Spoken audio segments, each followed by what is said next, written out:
kami sa inyo. Sige, mag-usap tayo. Miss Malu, problemado talaga ako sa mga nangyayari sa akin sa trabaho. Mag-usap tayo. Mag-usap tayo, Miss Malu, ang programang tatalakay at magbibigay payo sa iba't ibang problemang pinagdadaanan mo. Mag-usap tayo tuwing Linggo 1:00 ng hapon dito sa DZRH. Para makausap si Miss Malu, text na sa 0919-873-1921. Magandang hapon po sa inyong lahat. It's 1:02 in the afternoon. Ito po si Miss Malu Cervantes, ang inyong life coach ng bayan. Magkakasama-sama na naman po tayong lahat at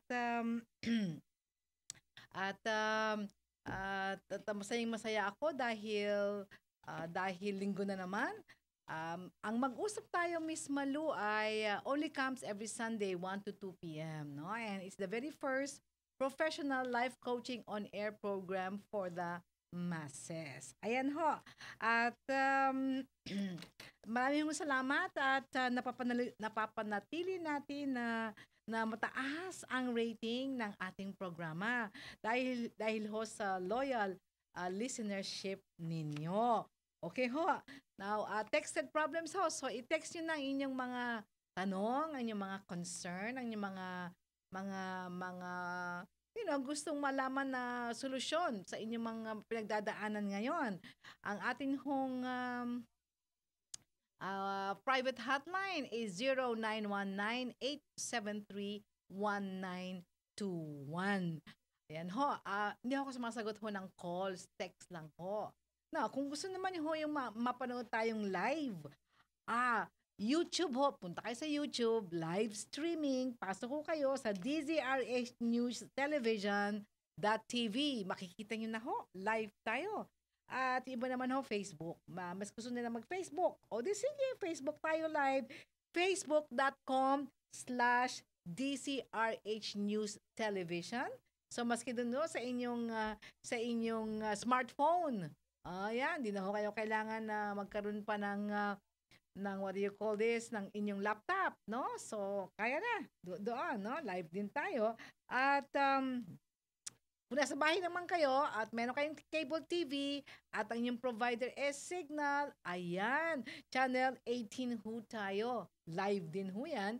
At doon naman sa mga tao na, especially my friends from abroad, they prefer, sa internet sila papasok eh. Okay, so www.dzrhnews.com. Click nyo lang ho yung RHTV.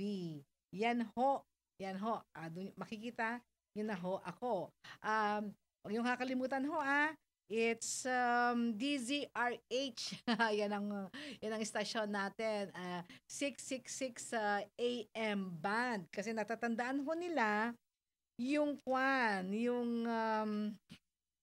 yung aking private hotline, ayan, sabay-sabay na pumapasok, pasensya na ho kayo Okay, natatandaan na lang yung aking private hotline, pero pagsasabi sa akin, Miss Malu, ano nga pala yung istasyon nyo? Naman Okay, so DZRH News, DZRH 666 sa AM band.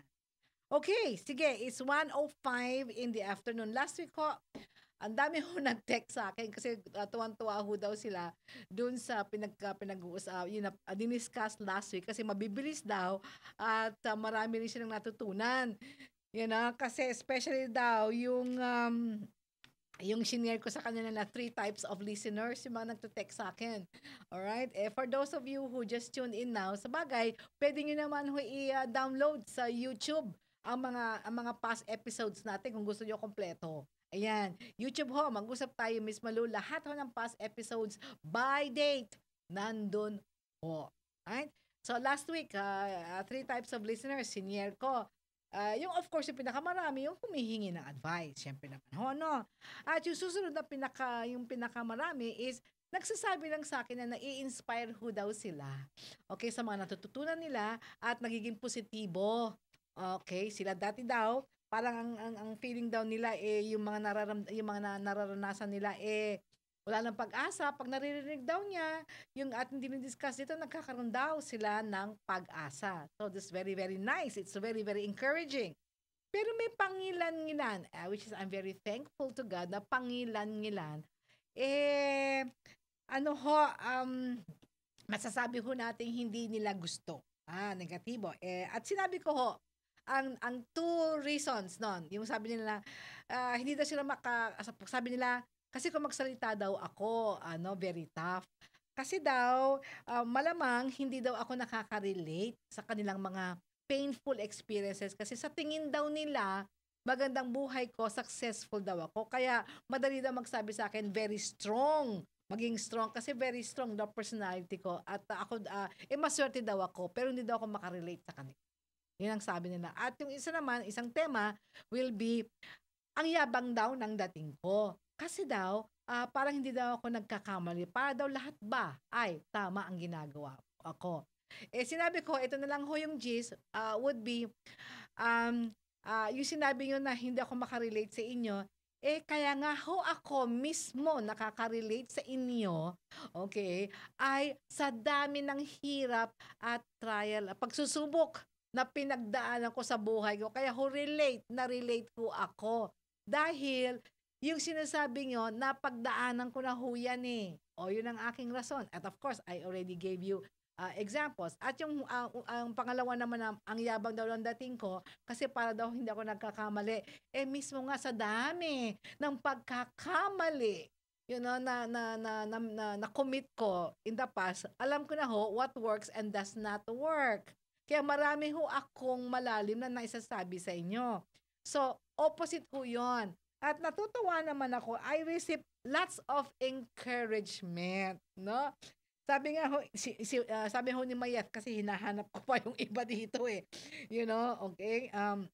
Sabi ni Mayet, Miss Malu, want you to know na mas marami kaming nagmamahal sa'yo, mas maraming kaming may gusto sa 3 points at bottom line mo at sa tough love mo. Okay. So maraming salamat naman at ito yung mga nagsasabi sa akin. May hinahanap ko yung kanya kasi mahaba Okay, mahaba kasi yung kanya kaya gusto kong sabihin. Eto, yan. Ayan, nakita ko din.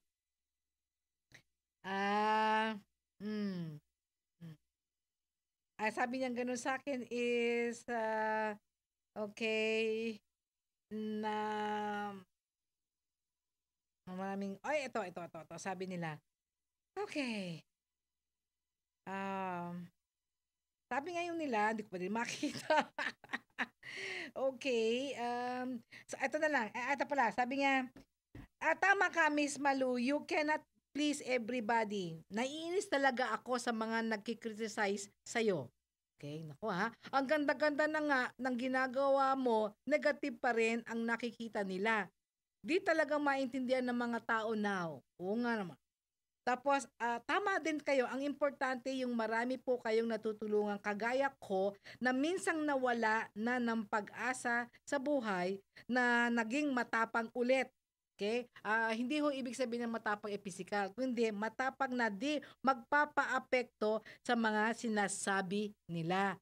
Di ba? Ang ganda naman. At sinabi pa rin niya dito, okay, hindi ko na lang sabi nga nila dito, will be, may natutunan daw siya doon sa senior ko, na kung ako daw ay maayos na yung ginagawa at sinasabi at nakakatulong, kinikriticize pa, kaya siya daw, pag kinikriticize siya, lalong hindi nga na yun, hindi na siya nagpapa-apekto. Kasi marami siyang negatibo sa buhay. Hindi ba?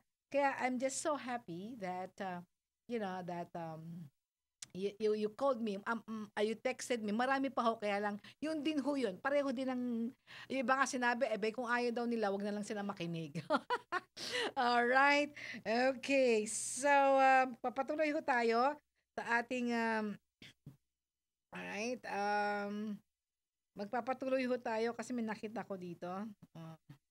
Okay. Ayan. Okay. So, ang naiwan ho natin ay si Celso. Okay? Yun ho ang gagamitin natin, tinatawag natin jump off point. Kasi, yung hindi natapos last week, itong maraming sasabi sa dalawa ay depressed. Okay? Ang ginagamit nila yung word na depressed very loosely. Kaya kailangan anuhin natin muna yon. Alright? So sa Celso ng Iloilo, 43 years old, meron daw siyang maintenance gamot for depression. 19 years na daw niyang tinetake up yun. Kaya lang daw, balik ng balik. Ang pakiwari daw niya, nasa genes niya. Nasa genes nila. Okay. Kasi, then ito sinabi niya, matagal na hiwalay sa kanyang asawa. Matagal na hiwalay sa asawa. Hindi magkasundo ng father at no work. Trabaho. Okay, at 43. Kapatid daw niya lang ang tumutulong sa kanya. Ang dami daw niyang problema. May tension, anxiety, fear. Yan ang sinasabi niya. Recently daw, bumalik yung depression niya kasi napatay, hindi namatay, napatay ang father niya. Okay, last August 30, 2016. Ang sakit daw tanggapin. Ano daw ba ang pwede niyang gawin? I-guide ko daw siya. Okay. Sinabi ko to last week pero umpisa natin ngayon. Okay, 3 points bottom line. Alright? Diretsohan tayo, ha? Yung first point dito ay malaki ang pagkakaiba ng kalungkutan, misigano kalalim na kalungkutan at ang depression. Okay, malaki. Kasi ang sadness, ang mga kalungkutan, right, ay temporary lamang.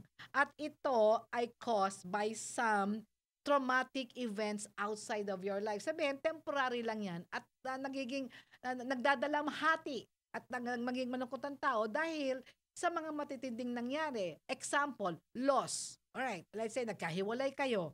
Okay, napatay ang tatay mo, nawalan ka ng trabaho. Okay, nawalan ka ng anak, loss. Yan siya. Iba naman, death. Siyempre, lahat naman ng namatayan magdadalamhati, di ba? O kaya naman, separation. Ayan, separate ka sa husband. Sa wife mo, yung mga nagkakahiwalay. Yung din naman, yun din kami, lahat ng mga anak namin nasa abroad na. Lahat ng mga, of course, may naisang natira dito, pero hindi nakatira sa amin. So, emptiness na kami. Abay, malungkot. Dahil kami na lang, di ba? Okay? At sinasabi natin, na-aksidente ka, naputol ang paa mo, etc., etc. So, yun ang mga dahilan kung bakit ang mga tao, syempre nalulungkot at nagdadalamhati. But in due time, people move on. In due time, hindi forever ang kalungkutan. Kung yan ay normal at regular sadness, dalamhati. Now, pag sinabi mong depression, ibang usapan na yun. Depression is a mental illness. Sakit ho yun. Sakit. Parang high blood. Sakit. It's a mental illness. It is part of mental health. Okay? And this is caused not by incidents like this. It is caused by a dysfunction or abnormal brain activity. So, ibig sabihin, either you were born with it or yung pinanganak kayo, congenital, may nangyari. So, ano ba yung dysfunctional brain activity? Alright. Sabi ng mga siyensya at saka medisina, okay, yun daw part ng brain natin na nagre-regulate ng ating emotions. Katulad, depression, malungkot niya, ganon. Emotions, okay, yan daw ay kailangan, ang nagmamanage at nagbabalanse daw niya ay isang brain chemical, what we call neurochemicals. Ang tawag doon, serotonin. Yun ang technical term, serotonin. Anong ginagawa ng serotonin? Yun ang nagbabalanse ng ating emotion. Ito yung feel good chemicals, no? Now, pag yun daw disbalance, alright, hindi mare-regulate ang emotion, kaya nade-depress. So, ang gamot dyan, ang piniprescribe dyan ay medication, gamot. Ang pwede lang mag-describe niyan ay psychiatrist kasi doctor of medicine siya.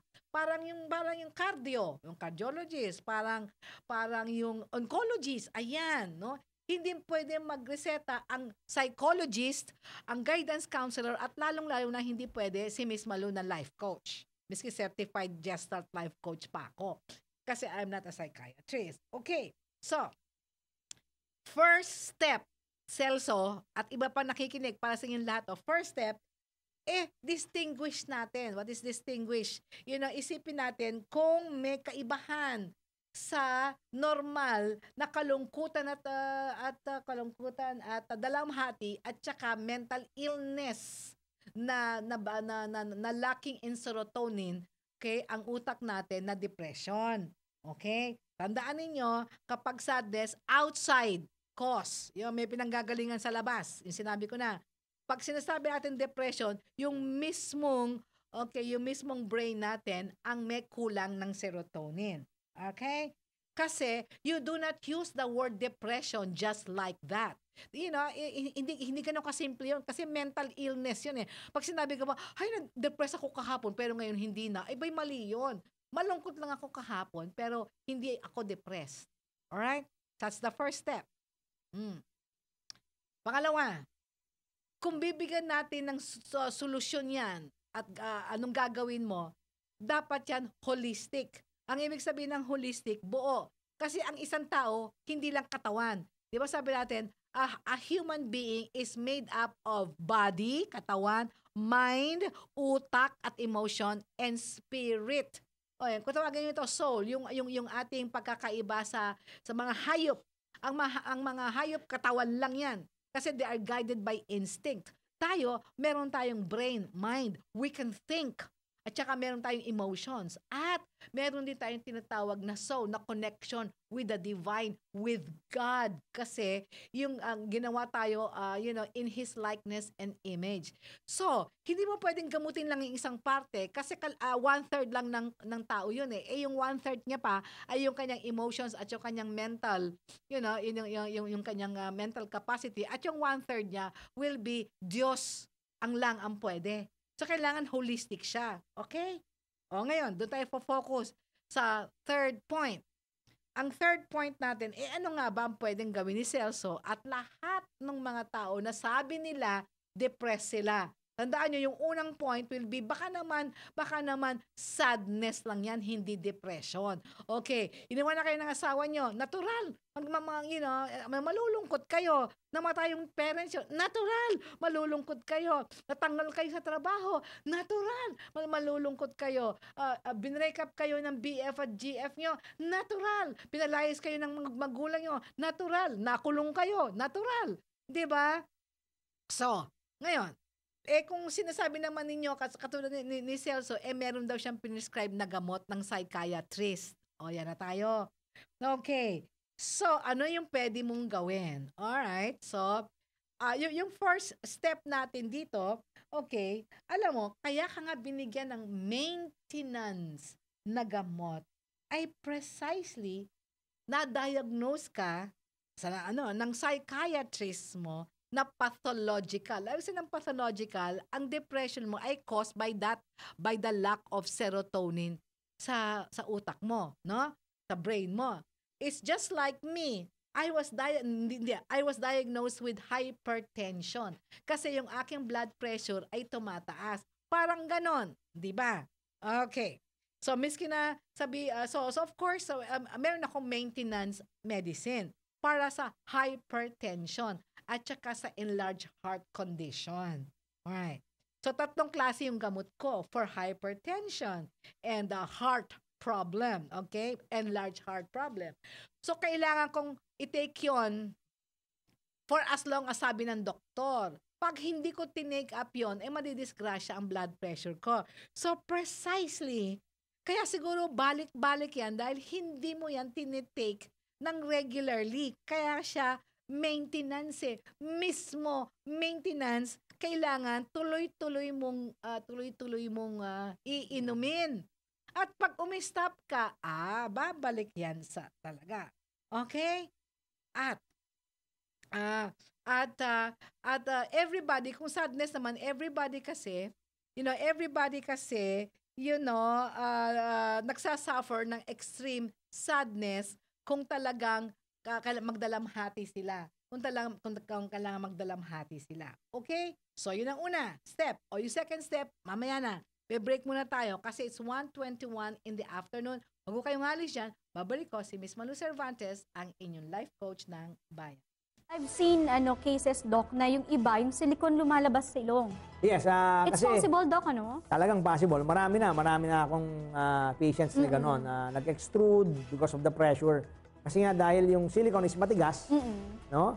Yung skin natin, manipis lang yan, especially sa nose, especially sa tip. No? Dito. Sa tip, yes, yung tip ng nose natin. Pag malahaba yung silicone na inilagay, it will create a pressure doon sa tip, which is the pinakamanipis na part. So in time, mawawala ng blood supply no, kasi naiipit siya. I see. In time, mabubuta siya. Kayamanan ang kalusugan kung katawan ay maaalagaan. Pinoy Health and Wellness, araw-araw, 12:30 p.m. dito sa DZRH News Television. Hindi porke balita, seryoso usapan. Pwede namang magaan. Issue nila kay Deo Macalma at Miss O. Karen Oyong. Alas 9 ng umaga, araw-araw, Lunes hanggang Biyernes. Di basta nakakatawa, magiging viral. Di basta nakuha ang atensyon mo, magte-trending. Kaya manood ng programang gumawa ng ingay sa social media. Eto talaga ang nag-viral. Eto talaga ang nag-trending. Kasi nabalita ito sa DZRH News Television. Certified na marami talagang views, comments, at shares. TVN. Trending and viral news. Magkita-kita tayo linggo-linggo dahil ibibigay ko sa iyo ang mga top videos na ito.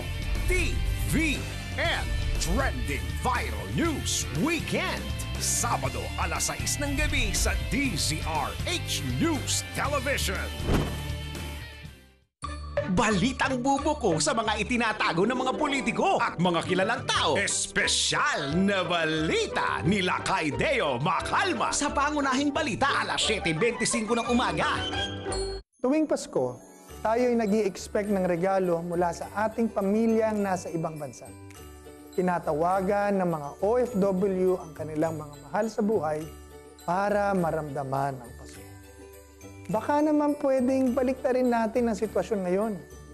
Tayo naman ang magpadala, tumawag sa ating mga pamilyang nasa ibang bansa. At sama-sama nating damhin ang pagmamahal ng Diyos ngayong Pasko. Maligayang Pasko po sa inyong lahat.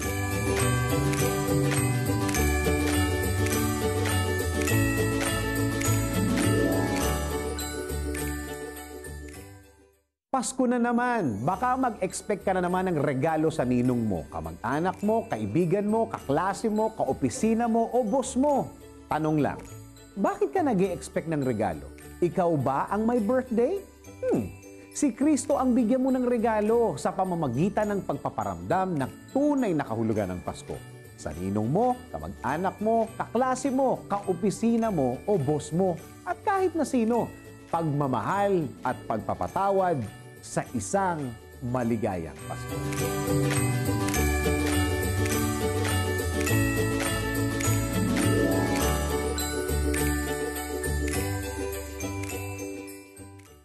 Programang hahawak sa mga isyu para mas mapag-usapan ang malaliman. Damdaming Bayan, alas 7:30 ng umaga with Joe Taruk at Milky Rigunan. Araw-araw, Lunes hanggang Biyernes. Sa bawat di pagkakaunawaan ang nagiging dahilan ng pagkakahiwa-hiwalay ng bawat pamilya. Pero ang pagiging Si Miss Malu Cervantes, ang iyong life coach ng bayan. Nangingilala na naman ating controls ito. Siguro malabi yung kamay ko. Ayan, it's 1:26 in the afternoon. Okay.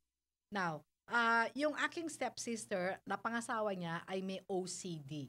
Ano ba yung OCD? Obsessive Compulsive Disorder. Okay, ito yung, it's a kind of mental illness, pero mild lang yung case niya. Pero meron siyang medicine. Kapag hindi siya umiinom nun, talaga napakahirap niyang i-handle. Pero alam niyo ng kapatid ko. So, ang ginawa lang nila is medyo gumagaling naman, nahahandle naman, kaya half na yung dosage. Siguro, Celso, pwede ka pumunta sa psychiatrist mo, sabihin mo sa kanya, kung in 19 years, kung may pagbabago, at baka naman pwede i-half na lang ang dosage mo. Okay? So, yun. That's the body part. Okay? Body part. Sundin mo yung sabi niya. Pangalawa, do your part also. Hindi lang kasi ang sinasabi mo, okay, wala kang trabaho, anxiety, stress, lahat na ata tension na sa'yo. Ang iniisip ko tuloy, ano bang ginagawa mo araw-araw? Nakatingin ka lang ba? Talaga iniisip mo kung gaano ka miserable buhay mo.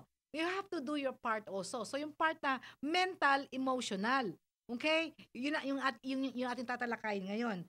Do your part. Kailangan dagdagan mo. You have to augment yung medical treatment mo sa tinatawag nating lifestyle changes. Yung gagawin mo yon. Yung psychiatrist, bibigyan ka lang ng gamot nun. Ikaw, do your part. Okay? Ito yung research. Okay? Anuhin ko i-Englishin ko muna, babasahin ko, at sasabihin ko na lang ng mabilis sa Tagalog. Sabi nga, a Harvard study. This is the Harvard School of Harvard study. A wandering mind. Wandering is, ano may wandering? Yung utak na hindi alam kung anong iisipin, walang patutunguhan. A wandering mind is an unhappy mind.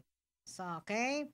Sabi nga, if we don't occupy our minds with conscious thoughts and activities, our default condition is unhappiness. Yan. Negative and unpleasant things, worries, anxieties, regrets.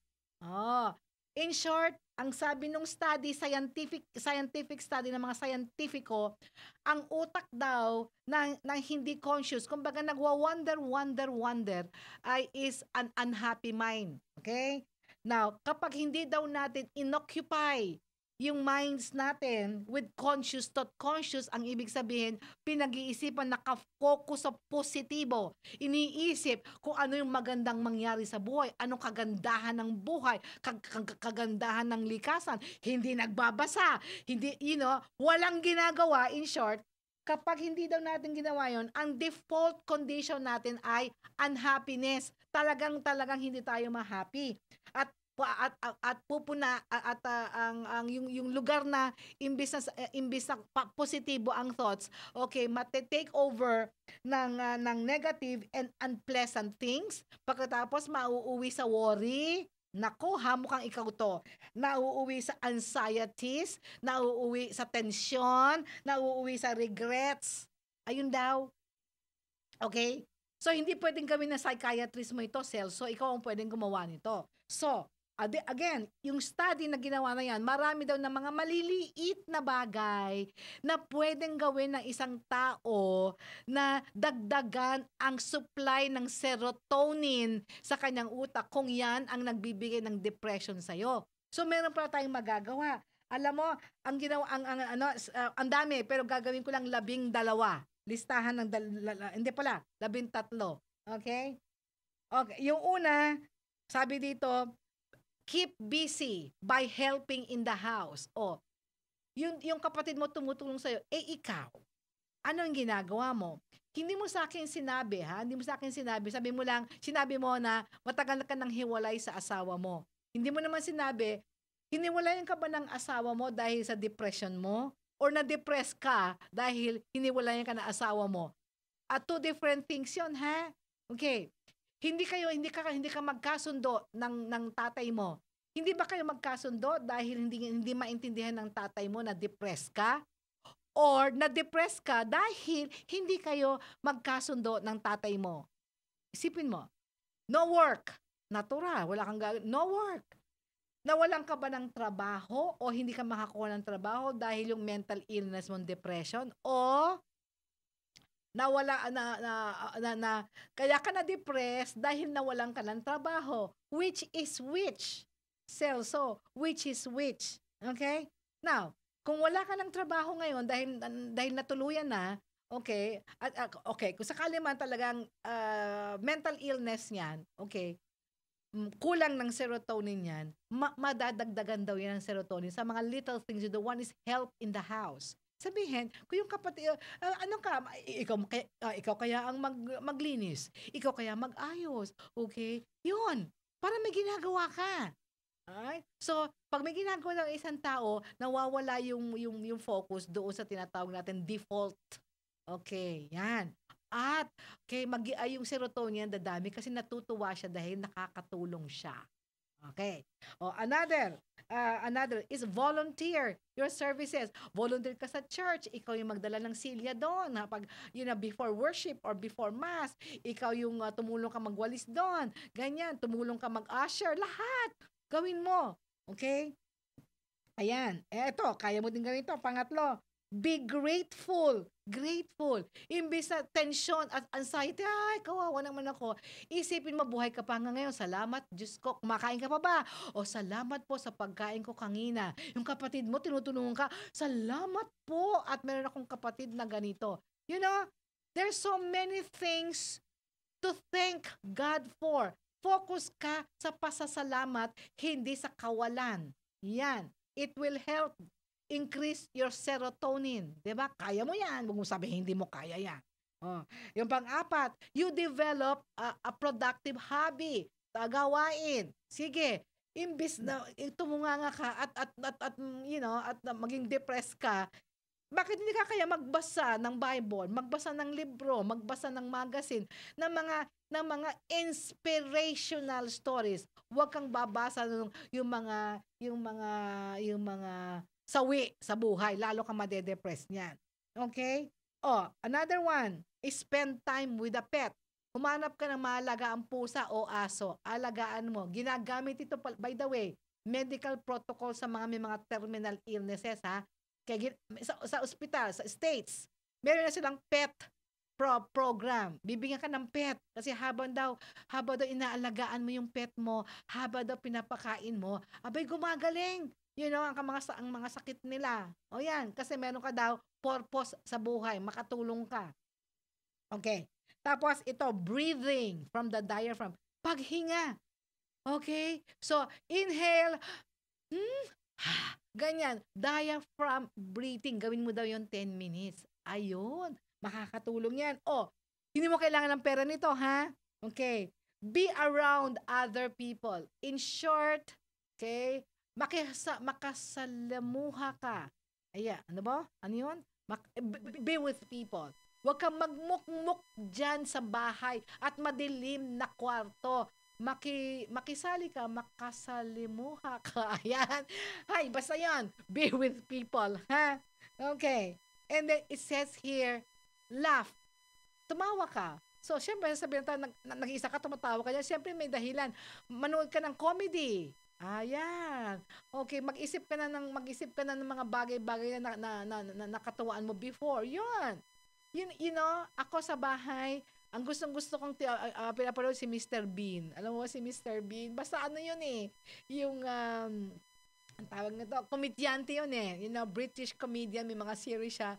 No talkie siya na, action lang yan. Nakakatawa. Habang tumatawa ka daw, yung brain chemicals natin na serotonin tsaka dopamine ay dumadami. Kaya ginagamit na din ang laughter therapy sa Amerika. Kaya medyo advanced dun eh.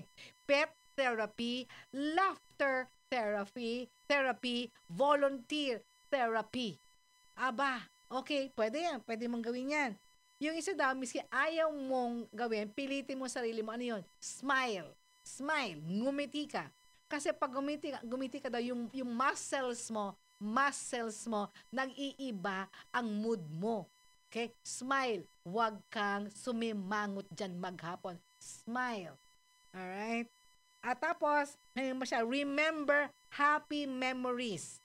Happy lang. Happy. Siguro naman nakagraduate ka. Siguro naman may mga magaganda naman na experience mo sa buhay mo. Hindi ako maniniwala na panay na lang kalungkutan sa buong buhay mo. 43 years of kalungkutan, I doubt it. Pilitin mong i-remember ano ang mga yon. Okay? Tapos, get out in the sun. Especially yung sun na hanggang umaga, tapos hanggang mga 10 o'clock, 11 o'clock, no? Wag 12 at 1 o'clock at 3 p.m. Ay nako, cancerous yung rays of the sun.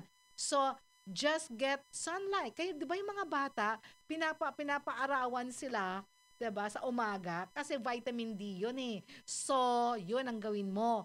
Alright. Tapos, isa naman daw, pag ikaw naman mahilig magsulat, you write your negative emotions sa paper. Kasi pag sinulat mo daw, ngayong araw na to, worried ako, ganyan kasi. Pag sinusulat mo daw yun, kasi nawawala doon sa utak mo na natatransfer doon sa papel. Nagkakaroon ka ng release. Yan. Right? At yung kahuli-hulihan, ito pinakagusto ko.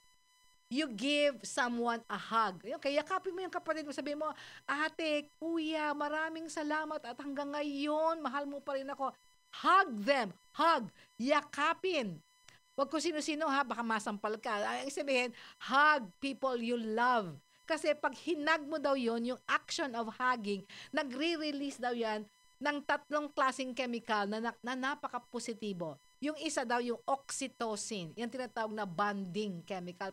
Pag niyakap mo daw yun, nagkakaroon ng acceptance. Yung gano'n.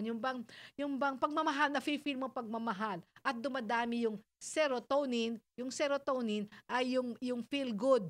Ng feel good chemical at saka dopamine. O, tingnan nga. Kaya mo bang gawin yung 13 yan? Tama. Kaya kasi wala ka namang gagawin dito eh. Wala ka namang kailangan na bilhin. O hindi man nasaksakan ng hirap na nayakapin mo yung taong nagmamahal sa'yo. Mahirap ba yun? Mahirap pa yung lumabas ka ng bahay mo, okay, from maaga hanggang alas 10? Mahirap pang gawin yun. Mahirap pang gawin na remember, happy moments, smile, laugh, be around people. Okay, mahirap bang, kumuha ka ng pusa sa kapitbahay na pinababayaan, na alagaan. Okay? Mahirap pa mag-breathe. Breathe in and breathe out. Mahirap ba yun? Mahirap ba magbasa? Mahirap bang tumulong sa kapatid mo sa bahay? Mahirap ba mag-volunteer sa church? Look at that. Alright?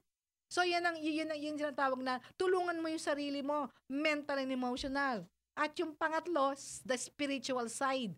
Okay? Ang pinakamagaling na gagawin mo ay pumunta ka sa Diyos. Okay? Have an intimate, personal relationship with God. Pumunta ka, sabihin mo, sinosurrender ko lahat sa'yo. Ang aking buhay ngayon. Gusto ko, okay, makilala ka ng mas malalim. Tulungan mo ako dito. Okay? And then pray. Imbis na mag-worry, pray. Ang gawin mo. Lahat na yan.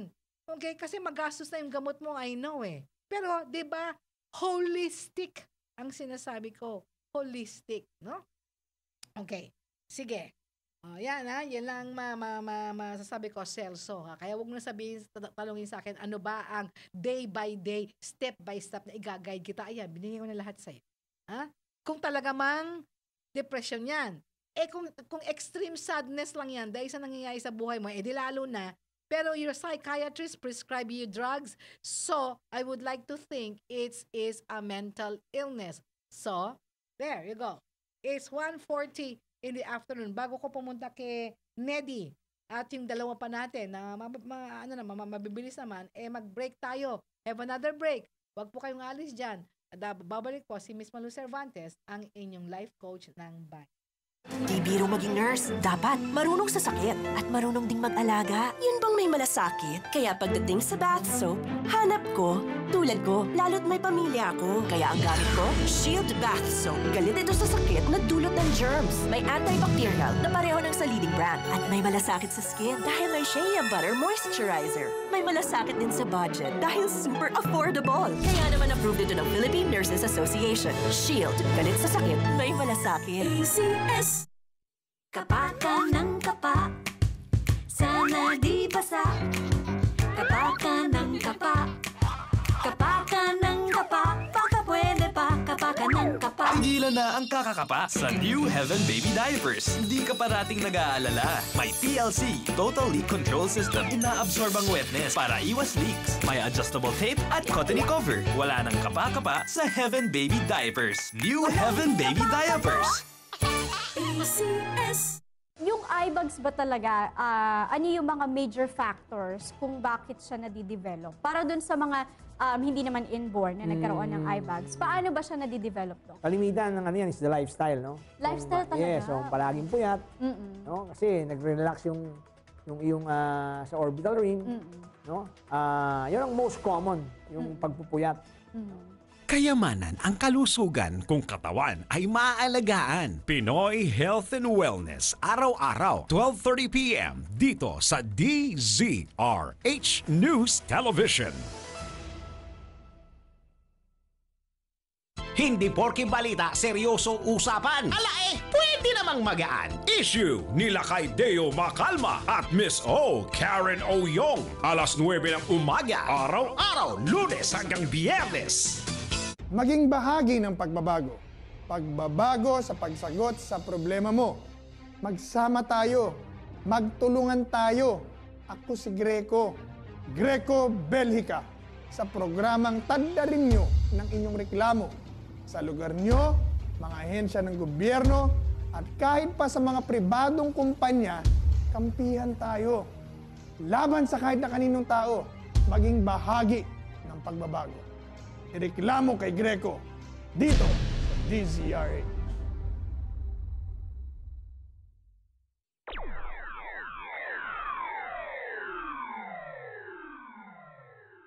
Tayong mga Pinoy daw ay mapag-imbento. Dahil tayong mga Pinoy daw ay malikot mag-isip. Silang mapag-imbento at malikot mag-isip ang siya ding maituturing ding bagong bayani ng ating bayan. Ang mga inventor ng bayan sa DZRH News Television. MIB, mga inventor ng bayan. Alamin ang mga bagong imbensyon na makakapagpagaan ng ating buhay mula sa mga henyong isip ng mga MIB, mga inventor ng bayan sa DZRH. Lunes hanggang Biyernes, 1:00 ng hapon. Yung driver, landscaper, mayaman to, di ba? Pati security guard. Ang driver hindi kasama sa bahay, di ba?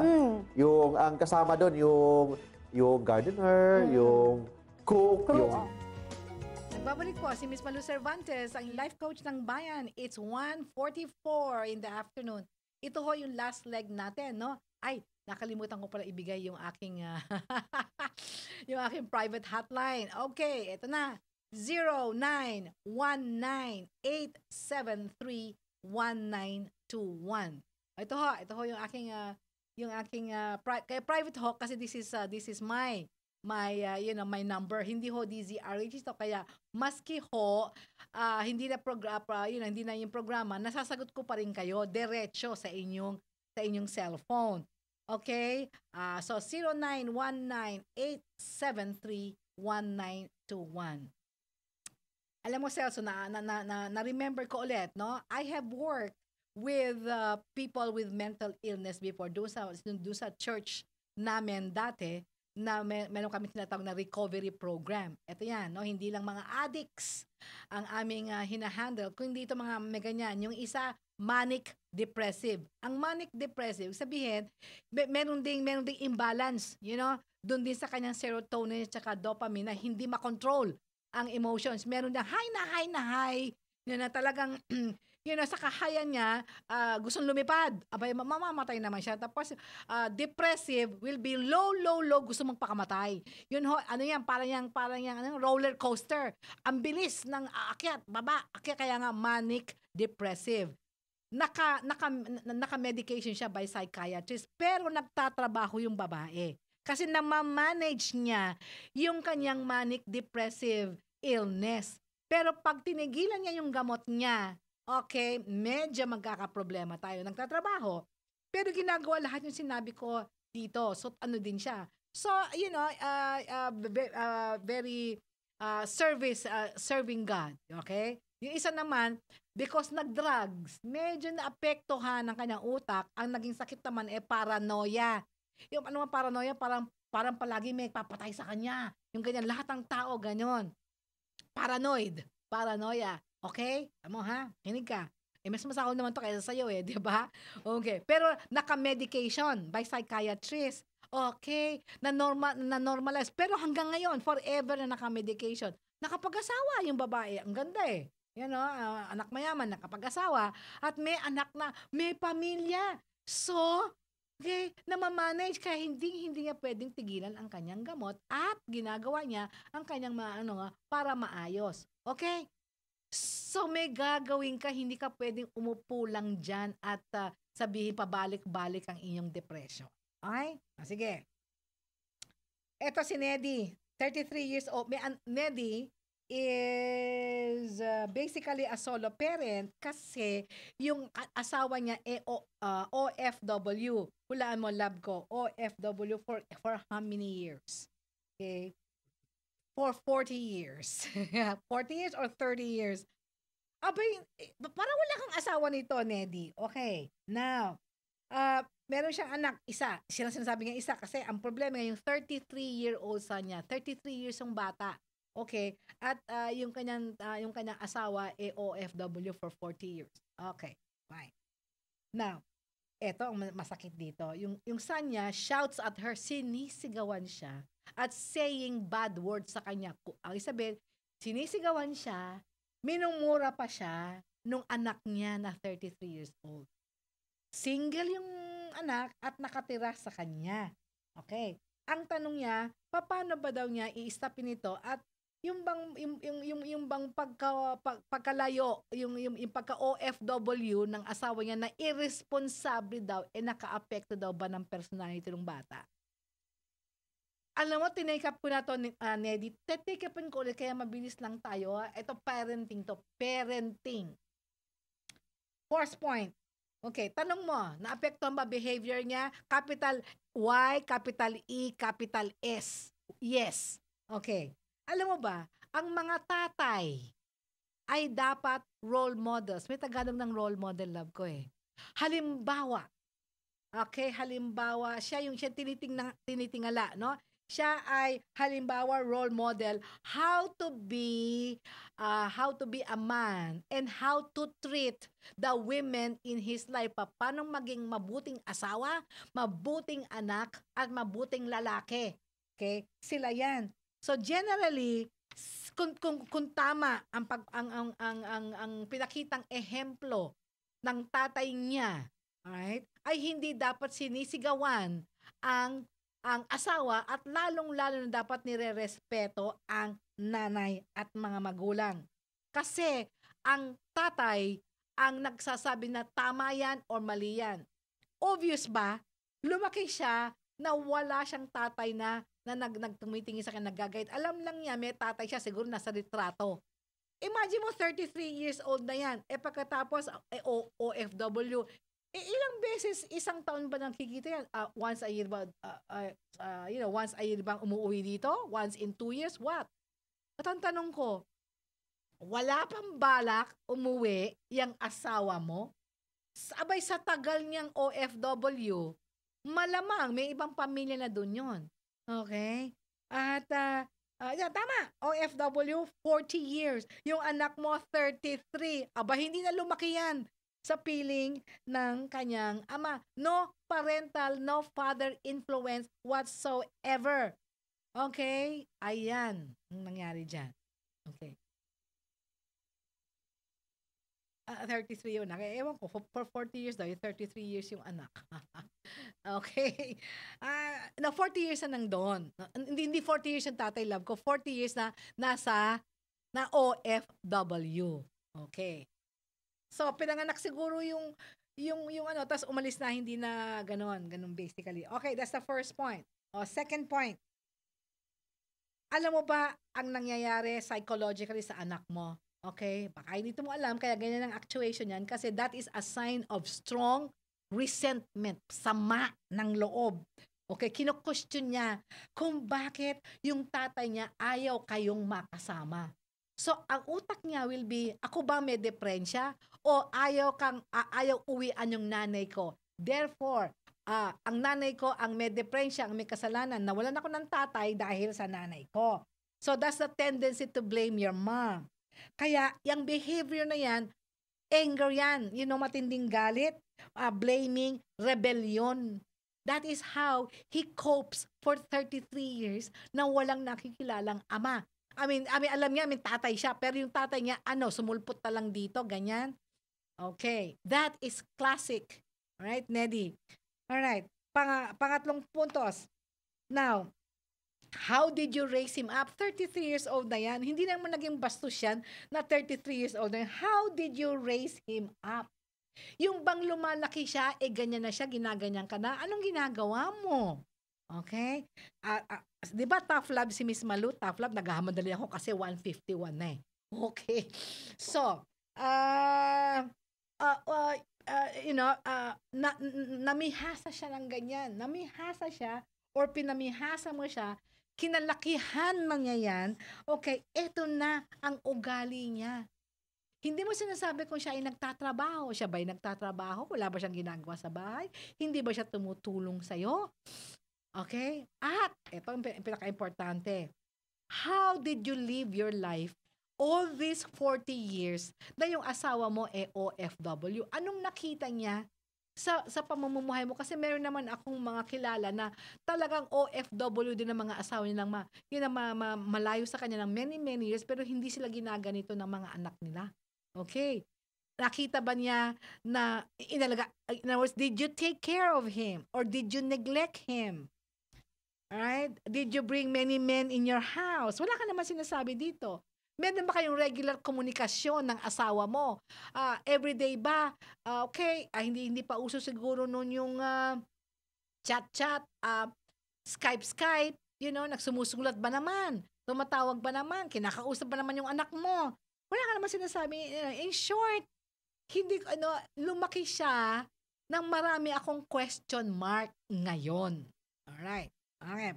So siguro, ano ba ang pwede mong gawin ngayon? Ito na lang. Okay? Unang-una, pinaka-importante is pray to God. Kailangan mo na ng supernatural help dito. Kasi 33 years old na matanda na yan, set yan. Pero hindi naman ibig sabihin, hindi na siya pwede magbago. You need a miracle, for your son to change. So the first thing is come to God. Sabi mo, Lord, hindi ko na alam ang gagawin ko. Marami na akong pagkukulang, marami ng pagkakamali. Kawawa naman yung anak ko. Sino-surrender ko na siya sa'yo. Pagdadasal ko na lang siya day in and day out. Okay? Pangalawa, have a heart-to-heart talk with your OFW husband. Meron na pong Skype at FaceTime at chat ngayon. Tawagan mo siya. Sabihin mo sa kanya ang nangyayari kung paano ka tinatrato ng anak niya, ng anak ninyo. At kung pwedeng kausapin siya at pwedeng pagsabihan siya na respetuhin ka. Okay? Now, wag kang magugulat na hindi siya pakikinggan ng anak mo kasi hindi naman siya tinuruan all these years. Pero gawin mo pa rin yun because dinasal mo na sa kay God eh. Yun ang pamamaraan. God can still make a miracle. At yung pangatlo, have a heart-to-heart talk with your son. Kung usapin mo, sabihin mo sa kanya, pag ginagawa niya yun sa'yo, nasasaktan ka. At kung maaari, huwag ka naman niyang saktan. At humingi ka ng tawad sa kanya. Tanungin mo sa kanya, ikaw ba meron tinatagong sama ng loob sa akin? Kung ano man yan, humingi ka ng tawad sa anak mo. You need to humble yourself. Humingi ka ng tawad. At sabihin mo, kung bibigyan ka ng pagkakataon, you can start anew together. Okay? Hindi overnight magbabago ang sitwasyon mo, Neddy. Hindi. Pero sinasabi ko, you can start at something. Now, pag ikaw ay minumura niya at ganon, kaya sabihin mo sa kanya, stop. Okay? Hindi mo papayagan siya mag-continue. Kung kailangan, sabihin mo sa kanya, pumunta ka muna sa kwarto mo, huwag mo na yung pagpatuloy. Kung ikaw ang kailangan umalis, para lang hindi mapagpatuloy niya yung paglapastangan sa'yo, okay, gawin mo.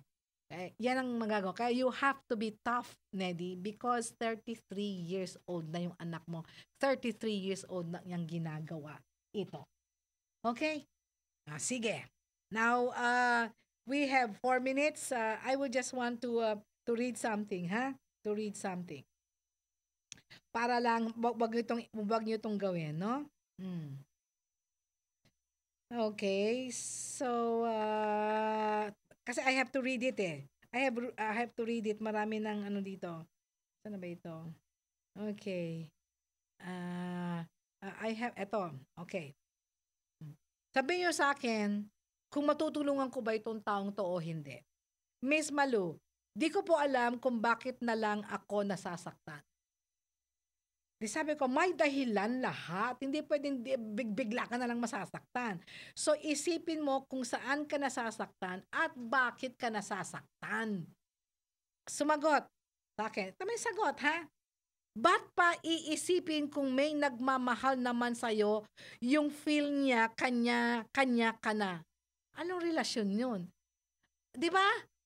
Oh, sabi ko, ano ba talaga ang problema mo? Okay? Sagot. Si Megan to o si Ira. Hindi ko pa alam kung sino siya. Si Megan to o si Ira. Pues, ang problema ko ay love. Okay? Love o ano? Okay. One more time. Kung gusto mong tulungan kita, be specific.